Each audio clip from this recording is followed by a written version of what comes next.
বিসমিল্লাহির রহমানির রহিম আকাতিলুহুম হাত্তা লা তাকুনা ফিতনাহ ওয়া ইয়াকুনা আদ-দীনু কুল্লুহু লিল্লাহ। সাদাকাল্লাহু মাওলানাল আযীম।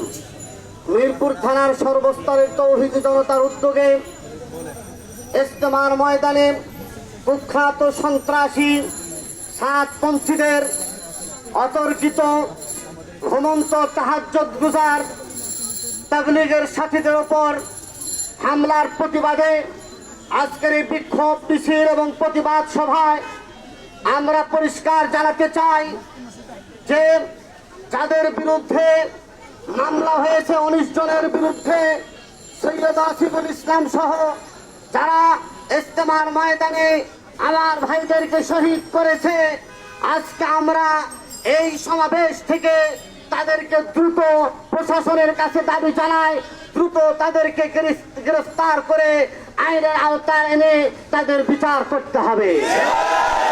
প্রিয় সংগ্রামী বন্ধুগণ, আপনারা ভুলে গেলে চলবে না।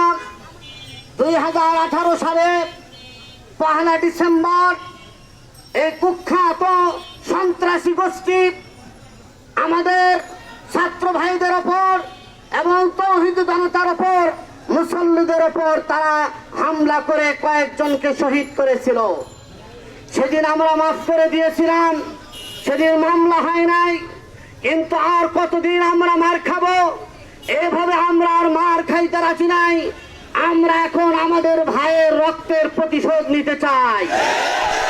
সুতরাং পরিষ্কারভাবে প্রশাসনকে জানিয়ে দিতে চাই, দ্রুত তাদের বিরুদ্ধে ব্যবস্থা নিতে হবে। প্রত্যেকটি মসজিদে সাতপন্থীদের দাওয়াত তাবলীগের কার্যক্রমকে বন্ধ করার জন্য মসজিদ কমিটির প্রতি উদাত্ত আহ্বান জানাচ্ছি।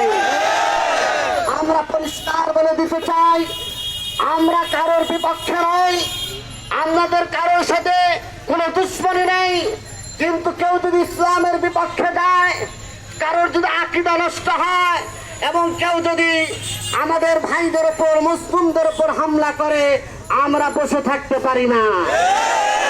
আমরা তাদের সাথে সন্ধি করতে চেয়েছিলাম, তাদের সাথে সমঝোতা করতে চেয়েছিলাম, কিন্তু তারা সমঝোতায় বিশ্বাসী নয়। তারা বহির্দেশের এরকম গোয়েন্দা বাহিনীদের সহযোগিতা নিয়ে দেশীয় অস্ত্র শস্ত্র সহ এমন ভাবে হামলা করেছে যার ভাষা আমাদের কাছে নেই। সুতরাং এই সরকারকে দুর্বল করার জন্য একটি গোষ্ঠী শুরু থেকেই যারা চক্রান্ত করে আসছে, তারাই আজকে আমাদেরকে অর্থাৎ এই সরকারকে বিশ্ব ইজতেমাকে বন্ধ করার জন্য ষড়যন্ত্রে লিপ্ত হয়েছে। বিশ্ব ইজতেমা বাংলাদেশের জন্য একটা ঐতিহ্য, এটা গৌরবের বিষয়। আজকে ওই ইসরায়েল এবং ইন্ডিয়া সহ যারা আছে, তারা বাংলাদেশে বিশ্ব ইজতেমা চায় না।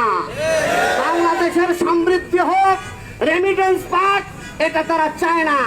সুতরাং আজকে আমরা সরকারকে জানিয়ে দিতে চাই, সরকারের সাথে একাত্মতা ঘোষণা করে আমরা বলতে চাই, ইজতেমা যে ঘোষণা দেওয়া হয়েছে, একটি পর্বে ইজতেমা অনুষ্ঠিত হবে ইনশাআল্লাহ।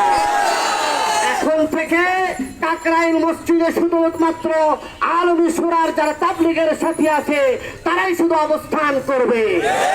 কারণ যারা জুলুম করে, ইকরামুল মুসলিমিন, ইকরামুল উলামা, এই উসুল থেকে যারা দূরে সরে গেছে, তাদের তাবলীগ করার অধিকার নেই। সুতরাং তারা তাবলীগের কোনো সাথী নয়, তাবলীগের সাথে কোনো সম্পর্ক নেই। মূল ধারার যারা আছে, আমরা ওলামা ইকরাম।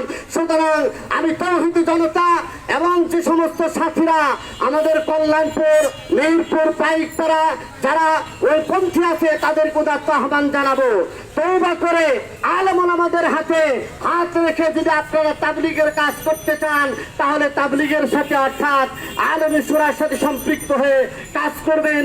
এই আহ্বান জানিয়ে আপনাদের সকলকে সোচ্চার থাকার জন্য, ঐক্যবদ্ধ থাকার জন্য আহ্বান জানিয়ে আমার বক্তব্য এখানে শেষ করছি। নাসরুম মিনাল্লাহি ওয়া ফাতহুন করিব।